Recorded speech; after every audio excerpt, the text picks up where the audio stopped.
Hey guys, my name is Catherine. Thank you for joining me again for another episode of Missing the Missing. In this episode, number 21, we're going to be talking about Diamond Bynum and King Walker. Diamond Daisy Bobby Monet Bynum was born on February 18, 1994, to her parents Eugene Bynum Jr. and LaShawn Walker. LaShawn explained that Diamond was one of 7 children, and according to her mother, she loves children and loves being able to be responsible for somebody else. Her favourite colour is purple, she loves to use her tablet, and enjoyed going for walks and exploring in the local area, though she did have a noticeable limp due to having a bowed leg. Diamond lived in Hammond, Indiana for most of her life, graduating from Hammond High School, though family members reportedly stated that she has the mental capacity of a 5 to 7-year-old and was unable to read. She also had difficulty in communicating with others, with some of these challenges potentially attributable to the fact that Diamond had a medical condition known as Prader-Willi syndrome, for which she is medicated. According to the UK NHS website, Prader-Willi syndrome is a rare genetic condition that causes a wide range of physical symptoms, learning difficulties, and behavioural problems. Symptoms include persistent hunger, known as hyperphagia, leading to overeating, resulting in weight gain, also a slowed metabolism, restricted growth, weak muscles, hypotonia, stubbornness, and occasional aggression. There is currently no known cure for the syndrome. On the 22nd of January 2010, Eugene Bynum married Suzanne King Jones in Lake County, and Diamond would move in with her father and stepmother, also known as Michelle, and into a blended family. Diamond, Eugene, and Michelle, or Suzanne, moved as a single-family unit to the 500 block of Matthews Street near 5th Avenue in the Brunswick neighborhood of Gary, Indiana, in February 2015, so Diamond was relatively unfamiliar with the area. Hammond to Gary is about 11 miles, or 18 kilometers, and about a 15 to 20-minute drive away.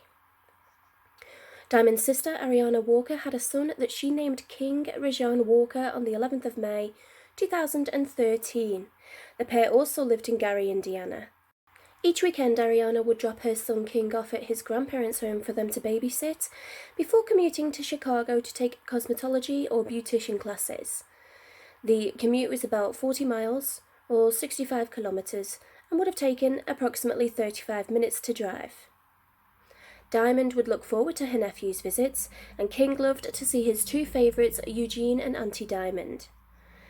King was described as an adorable, funny, and very smart child. LaShawn, his grandmother, explains that he was a happy baby. He used to love for his mum to sing John Legend. His grandfather Eugene, or Gene Bynum, described King as a playful boy who loves to run around and loves for people to chase him.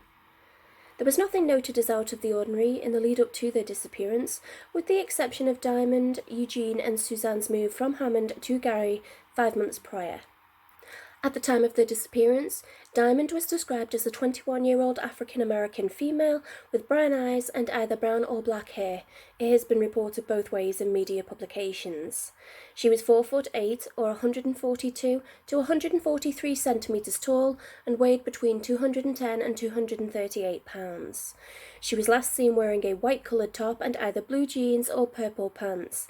Again, media has reported it both ways, and she had gold highlights in her hair at the time. Diamond is considered to have a bowed leg, which causes her to walk with a noticeable limp, and she has misaligned teeth. It is reported that she often walks with one of her arms bent. King was described as a 2-year-old African-American male with black hair and brown eyes. He was 3 foot, or 91 to 92 centimeters tall, and weighed 34 to 35 pounds. He was last seen wearing a blue t-shirt and red shorts, with his hair being styled in braids or dreadlocks at the time. Neither of the pair could communicate effectively. On Saturday the 25th of July 2015, Ariana Walker dropped her son King off at the Matthews Street home of her father, stepmother and sister, as she did almost every weekend in order for them to babysit while she commuted to Chicago to attend cosmetology school. Gene Bynum, Diamond's father and King's grandfather, last saw the 2 at home as he headed out for work that morning. That morning, Suzanne laid down to take a nap. Some sources cite that Diamond and King also napped at the same time. It is unclear if King was with Suzanne while she was napping or elsewhere in the property. The majority of sources claim that the family laid down to nap at 10:20 a.m, though the odd one notes it as having been as early as 9 a.m. or even as late as 11 a.m. However, the majority of sources claim that Susanna woke at 11 a.m. to find both Diamond and King missing from the home. After searching for a short period of time and being unable to locate either of the two, Suzanne contacted police to report them both as missing. It is generally believed that the report was filed at 11 a.m. that same morning. Given Diamond's condition, it is feared that she cannot take care of herself, let alone King, and authorities therefore believe the two to be endangered. Whilst the pair were not witnessed leaving the premises, the general consensus is that they left together and are missing in each other's company. It was initially suspected that the pair voluntarily walked away from their home for one reason or another, perhaps to go to a local store or to go on a walk to explore the neighbourhood, as Diamond had been accustomed to doing in Hammond. However, whether something had happened to them or if they had gotten lost was unknown, and family advised that it is uncharacteristic of Diamond to wander more than a few blocks from her home. A huge concern for the family from the very beginning was the fact that neither Diamond nor King could communicate effectively and likely wouldn't necessarily know how to react in an unforeseen situation. Whilst it has been reported that she knows her family phone number, Ariana Walker, Diamond's sister and King's mother, explained, "I don't even think she knows how to ask for help or how to say, 'We're lost,' or even ask to use the phone, and that's what makes it difficult." She also went on to explain that King wouldn't be able to alert someone if he was in trouble either. Not to mention that neither could have gotten far on foot, either due to Diamond's Prader-Willi syndrome and bowed leg, and the fact that King was a toddler. Police, volunteers and frantic family commenced a large-scale search of the neighbourhood, and investigators conducted door-to-door inquiries. Volunteers gathered at the Neighbourhood Services Centre on West 21st Avenue at noon almost daily for weeks to coordinate search efforts. Eugene, Diamond's father and King's grandfather, commended the volunteers, pointing out that they had become more like family and had been an invaluable help and support. Areas that had been searched were marked with black and white flyers. "I don't know these streets," said Eugene, but he confirmed, "We search for several hours each day." Lieutenant Thomas Powlak of Gary Police confirmed that the call came in around 11 a.m. and that officers had been working between 12 and 16 hours a day looking for the pair. Canine units and four-wheelers were deployed to help in the search, though sadly without success. After 3 days of searching, Gary Police partnered with the Mobile Command Unit for Lake, Porter, Newton and Jasper counties to assist. Mayor of Gary, Karen Freeman Wilson, and then Police Chief Larry McKinley also requested assistance from the Northwest Indiana Major Crimes Task Force. The family partnered with the National Center for Missing and Exploited Children, and missing persons advocate Vera Giles Norris explained, quote, "It's only so much police can do, and one of the things we say in our organization is, nobody is going to look for your loved one harder than you." Though, in addition to the family's several hours a day and the Gary Police 12 to 16 hours a day, the Porter County Emergency Management Task Force were also out from as early as 8 a.m. until 6 p.m. according to Deputy Director Michael Weber, searching new areas daily. Estimations reveal that there are anywhere between 8,000 to 15,000 abandoned buildings in Gary, with a 2015 survey reporting approximately 13,000 blighting properties, equating to over a third of the structures there. Indiana State Police spokeswoman Sergeant Ann Voges confirmed that dozens of searches were conducted across Gary with no luck. Sadly, nothing of evidential value was located. Various sightings were reported of both Diamond and King after their disappearance. Hammond police advised of a reported, though unconfirmed, sighting of Diamond and King at a bus stop on the 31st of July, almost a week after they went missing, not far from where Diamond used to live. Lieutenant Richard Hoyder said that Diamond Bynum may have been seen asking people for food and that somebody at the bus stop may have given her $50. Frustratingly, no further details have been released about this potential sighting, and it's unclear why the released statement mentioned Diamond but not King. We also don't know if the individual who allegedly gave Diamond the $50 was located and questioned. Witnesses claim to have seen the pair in the Roseland neighborhood of Chicago, Illinois, just 22 miles or 35 kilometers from the Brunswick neighborhood of Gary, Indiana, where they went missing from. Witnesses placed them at a White Castle on 111th Street and Halstead Street, at a Checkers on 115th Street and Halstead Street, and at a Checkers on 119th Street and Normal Street. Both White Castle and Checkers are fast food burger bars. Though the sightings are unconfirmed, all placed Diamond and King in the company of an unknown woman not further described. Police also received information that the pair were seen at a McDonald's on 5th Avenue and Grant Street near to the police station. It was alleged that employees gave Diamond and King some food, though the sighting again could not be verified. Police dog units tracked Diamond's path from her home, and while they managed to pick up a scent, it was lost approximately 1 mile away at the railroad tracks that cross Clark Road at 9th Avenue, according to Lieutenant Powlack. The location is approximately a 15-minute walk and less than 1 mile from Diamond's home. After this, a retired Porter County Sheriff's deputy named Charlie Doert took his bloodhound dog, Jury, tracking in the area for almost 2 hours. A trail led them to a neighborhood gas station, where Sheriff David Reynolds said the scent was again lost. It is not confirmed if this was the scent from the day of the disappearance or from an earlier walk Diamond may have taken in the area. Porter County volunteers combed the area around where the scent had been tracked to no avail, said Gary Lieutenant Powlack. Local sex offenders were investigators, revealing that, according to the Lake County Sheriff's Department website, there are 21 registered offenders living within a mile of the Bynum home. Gary police focused their attention early on in the investigation on a 34-year-old male suspect who was facing unrelated felony and misdemeanor charges. A description was circulated, along with details of frequented locations. LaShawn, Diamond's mother and King's grandmother, confirmed that the suspect was not known to the family. It is unclear whether police were eventually able to track down and question the subject, but Lieutenant Dawn Westerfield of Gary Police later confirmed that he was no longer being sought in relation to the case. In a tragic turn of events, the two were ineligible for an Amber Alert, as Lieutenant Dawn Westerfield of Gary Police explained. Diamond was aged 21 at the time, despite having the mental age of a child. She therefore didn't meet the criteria. Why one wasn't put out for King, though, is unknown. However, in time, a silver alert was issued, though led nowhere. CCTV footage in the local area, including of the Golo gas station at 11th Avenue and Clark Road, was analysed, though no leads were garnered from this either.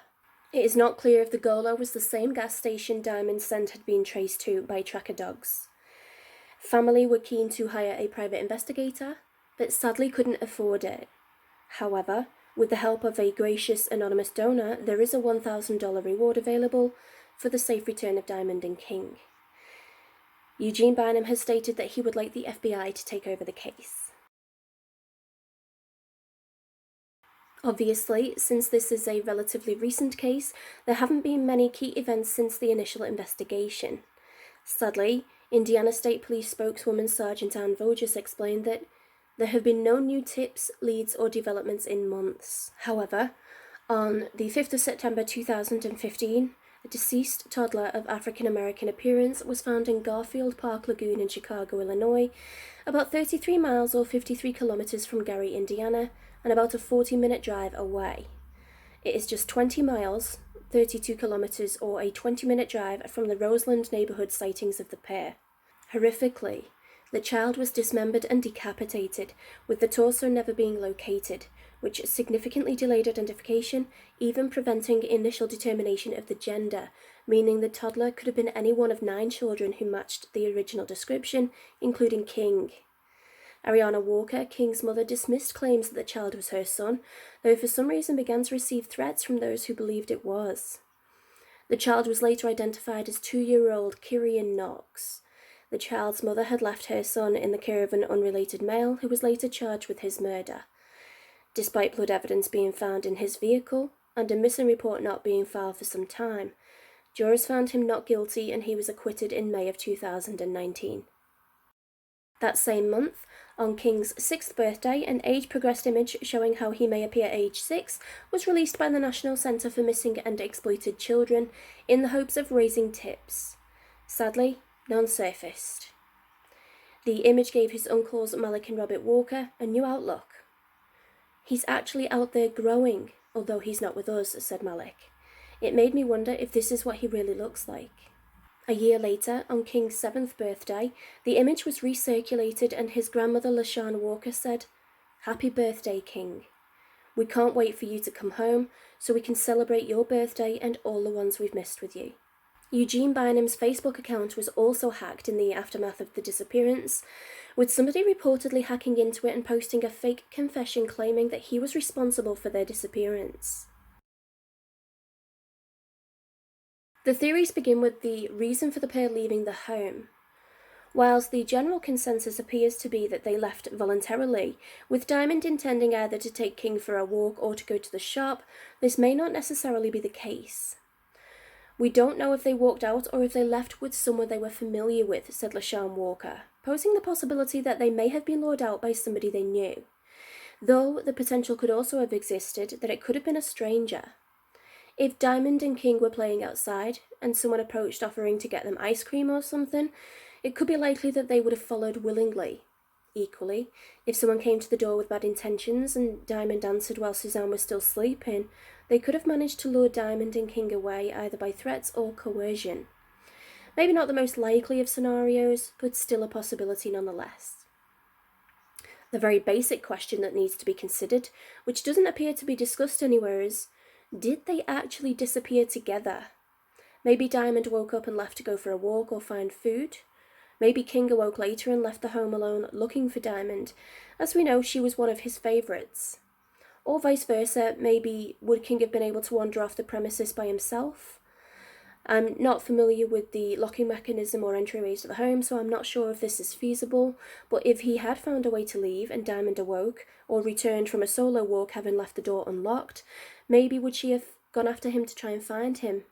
We know from her mother that she loves being able to be responsible for somebody else.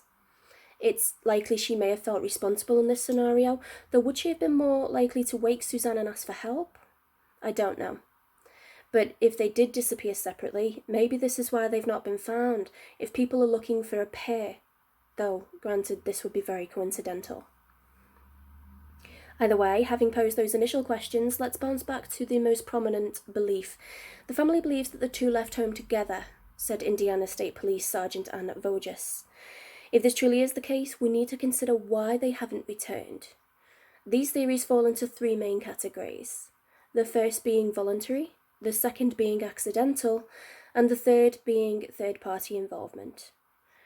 Starting with the possibility of voluntary disappearance, it's not considered a very likely theory, though it did gain some traction in the early days of the investigation, with some believing that Diamond took King fully intending to leave with him for good. However, we must consider a variety of issues with this proposition. For example, Diamond was described as having the mental age of a child between the age of 5 and 7. Is it really likely that she would have the foresight to do this, or even that she would want to?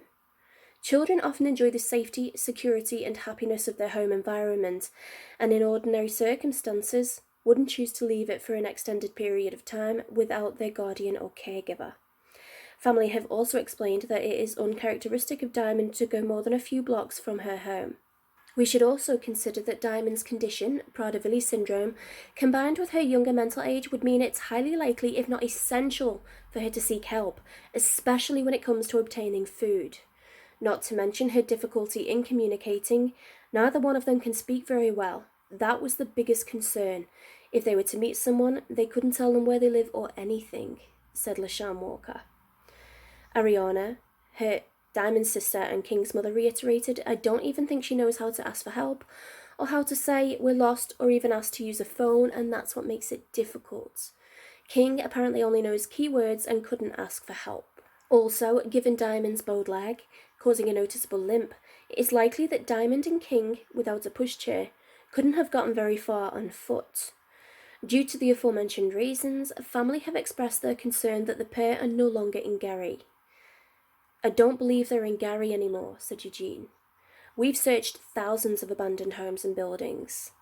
It takes 10 minutes to get out of Gary, and we're close to the border. They aren't here." The second possibility is that whilst walking, the pair had an accident or got lost. We've mentioned there were approximately 13,000 abandoned buildings in Gary in 2015. If they got lost, they could have wandered inside for shelter or in search of help or food. whilst inside any number of things could have happened. The structural integrity of many of the buildings are compromised, meaning many could be unsafe. Sadly, a floor or stairway could have given way as they walked across it, causing serious injury or worse to one or both. If one was spared, it's difficult to know what course of action they may have taken, since effectively we are talking about 2 children. Many of the homes can be used for criminal purposes, meaning Diamond and King could have stumbled into or across something they weren't meant to, though we will discuss the option for foul play in more detail in the next theory.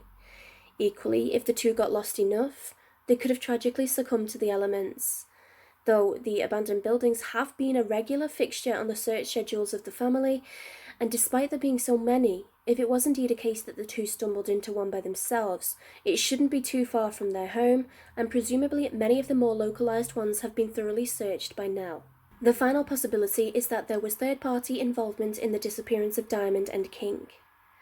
Whether they initially left their home voluntarily or otherwise, within this theory are 2 scenarios. The first being that Diamond and King were located and taken in by someone with the best of intentions and are safe and well somewhere. The second is a darker prospect, that the two were subject to foul play. It's not entirely out of the realm of possibility that Diamond and King could be safe and well somewhere. Although, admittedly, if I encountered a young individual with a toddler they couldn't feasibly care for, wandering the streets, possibly asking for food, I'd be reporting that to somebody who could help, and I would expect the same course of action to be followed by the majority of others. However, there are people who often live outside of the boundaries of what is considered normal society, and there are those perfectly well-adjusted individuals who just have a severe mistrust of authorities and family services. Given the situation, though, it's likely that anybody of sound mind would consider there to be a possibility that the pair were missing. It's not impossible that the woman seen with the pair in Chicago, albeit unconfirmed sightings, could have taken them both in to care for them. There was nothing in any of the reported sightings to suggest that either Diamond or King were harmed or appeared in distress, and an individual with ill intent who has assumed control and custody of a toddler and a disabled youngster is unlikely to be so blatant as to openly parade them around fast food bars just half an hour from where they went missing. So if the sightings are legit, I think it adds credence to the possibility that both are safe and being cared for. The varied sightings, all in the same relative area and all in places which serve food, strengthen the theory that they are still around. It's also possible that Diamond and King could be staying in a homeless shelter or even a refuge. It's likely that people who saw them together may have believed that King was Diamond's child, and seeing that she may have been unable to care properly for him and that she may have been asking for food or foraging in trash cans, she could have been directed to and welcomed into a shelter of sorts. Another possibility, however remote, is that the two may have been adopted into a cult or even just an innocuous group living on the outskirts of society. In any of these scenarios, there is a good chance that the two are safe and can be reunited with their family in time. There has, however, been some suspicion around various family members. The main ones which come up are that Diamond may have done something to King before running away, which was a popular consideration in the very beginning, and secondly that Diamond's stepmother Suzanne may have had something to do with the disappearances, being the last one to have seen the pair.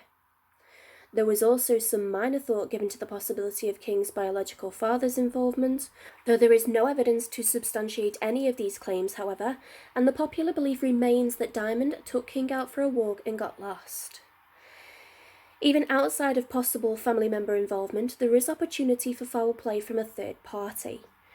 The US average violent crime rate in 2016 was 216, with the Gary violent crime rate of the same year being recorded at over 411, almost double, with Gary being formally labelled the murder capital of the US.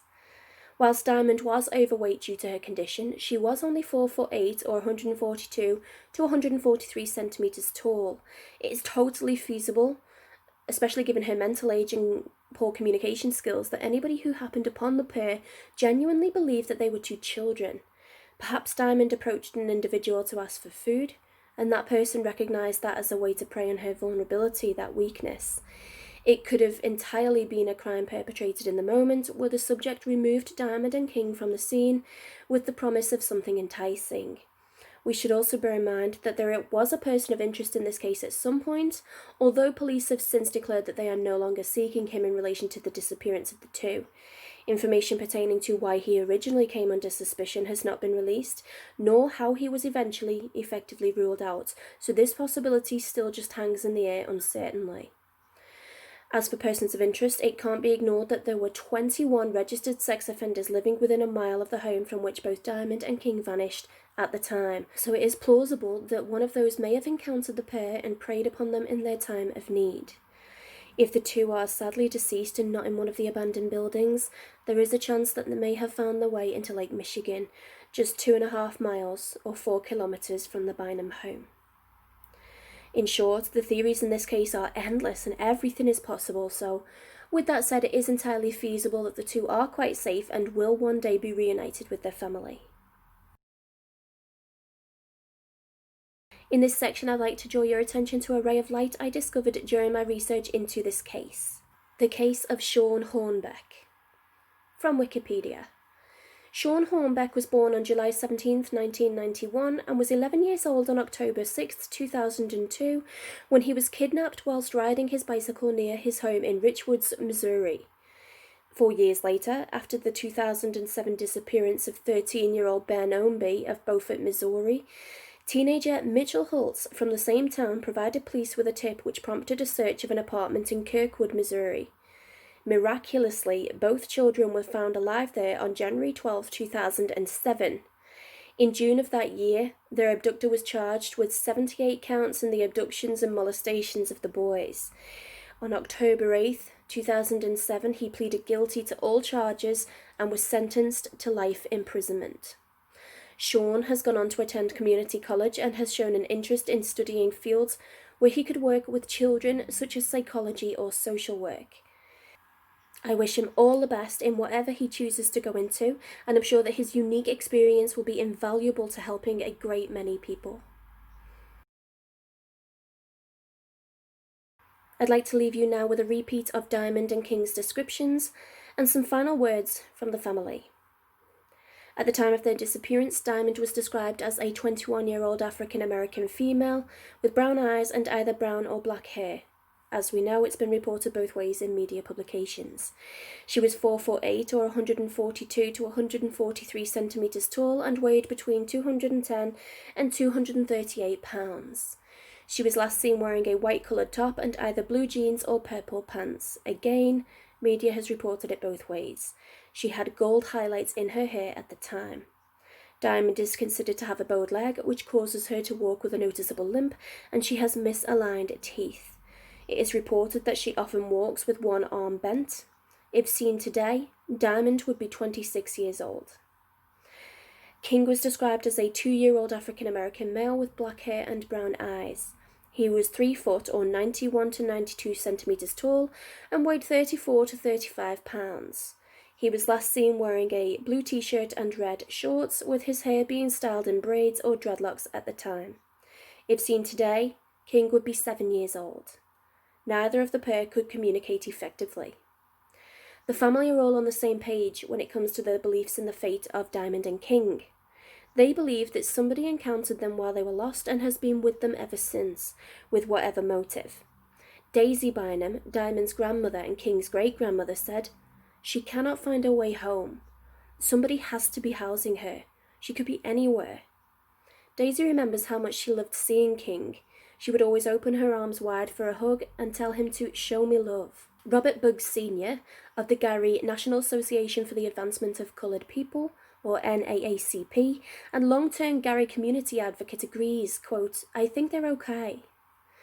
Eugene, Diamond's father, explained, "There is no special way to get through this. We can't do anything but think they're alive, since nothing has been found, but we're really hurting without them. If they weren't alive, we would have came across them bodies. Not just necessarily us and our search team or my family, but people who actually live in Gary. In my heart, I do believe they are alive. I just want my daughter and my grandson to come home. It's been too long. They need to be home." Eugene also speaks about the outpouring of support. "That makes me feel lucky," he said. "Makes me feel blessed that more than just Gary is looking for my kid and my grandkid." Ariana Walker, King's mother and Diamond's sister, states, "I still feel they are somewhere out there and they are with someone," going on to confirm, "My son is alive and he is coming home. I love you, King, and Mummy is going to find you and bring you home. I just want somebody to have a heart and take a little bit of time out of their day just to look a little. And if you see them, call, and all of this could be over. I just want people to see King. He's not just another missing kid. He's my whole world. It's very hard. I've been questioning myself and everything that's going on, just looking for some answers from somewhere or someone to point me in the right direction. It's heartbreaking. I may not be able to see my son and sister right now, but God is watching over them as we speak. Diamond and Ariana's mother, LaShawn Walker, also said directly to the two on King's 7th birthday, "Happy birthday, King. We can't wait for you to come home so we can celebrate your birthday and all the ones we've missed with you." She also said, "I'd like to say we miss you and we love you so very much. We can't wait till you're home with us." Explaining, "I feel like I don't even have any more tears. I just get the feeling in my heart that I don't think they're deceased. I feel like they're still alive. Just holding on to faith," she said. "I don't know. I just feel something inside of me. I don't feel that they're gone. I'm still trying to keep the faith that they will be home soon. Prayerfully, that they're still okay and that someone will give us some answers. Someone knows something, but no one is talking. The hard part is not knowing. It's never going to be a cold case for me," she said. Never. And whilst a painful reminder of King's current absence in the family's lives, the age progression images illustrate how he continues to grow. Somewhere. His uncle Malik Walker said, "He's actually out there growing, although he's not with us. It makes me wonder if this is what he really looks like." Malik went on to say, "You guys could really save a family in need right now. A family that's really split in two and struggling to hang on right now." While his brother Robert, King's uncle, explained, "I miss their playfulness." As advertised on the two Facebook groups for the missing pair, and explained in one of the two GoFundMe pages, which are now no longer actively accepting donations, which will be linked below for reference, Diamond and King are deeply missed by their parents, siblings, grandparents, relatives, and friends. Any information you have regarding their disappearance or their whereabouts is truly appreciated. Through the generosity of an anonymous donor, there is a $1,000 reward for the safe return of Diamond and King. Please feel free to leave ideas, strategy that may be helpful to search efforts, as well as prayers and well wishes to the family. The page goes on to say that searches are desperately needed and provides contact details should anybody be able and willing to assist. Again, the details will be found in one of the two GoFundMe pages linked in the sources below. If you have any information relating to the disappearance of Diamond Bynum or King Walker, please use the contact details in the description box to get it to those who can act on it. So thank you for taking some time to spend with me today to listen to the case of Diamond Bynum and King Walker. There is a very good chance that these two are still around somewhere quite safe. Let's hope that they can be reunited with their family sooner rather than later. I hope you are all staying well, staying safe. Take care of yourselves and each other, and I will see you next time. Bye.